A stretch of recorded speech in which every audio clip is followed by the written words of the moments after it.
Usually the main character is the good one. In young adult, it's the bad girl. Why do you think that worked? I'll tell you why I find it more interesting is because I'm just used to seeing nice characters on screen, and I find them kind of boring. And I'm much more interested in unlikable characters that remind me of people I actually know, people who are real, who are flawed. Why did you choose Charlize Theron for this part? I chose Charlize because she's such a brave actress, and I knew I needed someone fearless if they were going to play a character this unlikable. There is this song, it's the concept, which leads us through the whole movie. Could you tell us a little bit about it and its meaning? Sure, it's a 90s song by Teenage Fan Club, and I think what is significant about it is that it's from a band that was very specific to one moment in time. And this is a movie about a character who's trying to get back to one moment in time. So I think it's a wonderful metaphor that the song she's obsessed about is not a song that kind of transcends time, but actually it's from one moment in history. There are so many funny and awkward moments in the movie. Do you have a favorite one?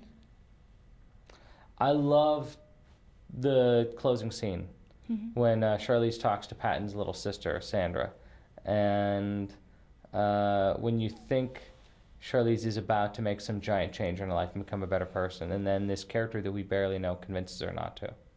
The end is kind of open. How do you imagine it to go further on? I don't really know. You know, I never really think about where my characters go when the movie ends. Maybe she gets on the highway and gets into a fatal car crash. No.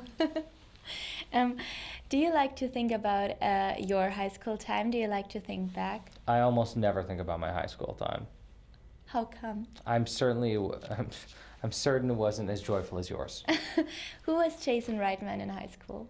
If you tell us a little bit about that. Jason Reitman was probably close to Matt Freehoff, the character in young adult played by Patton Oswalt.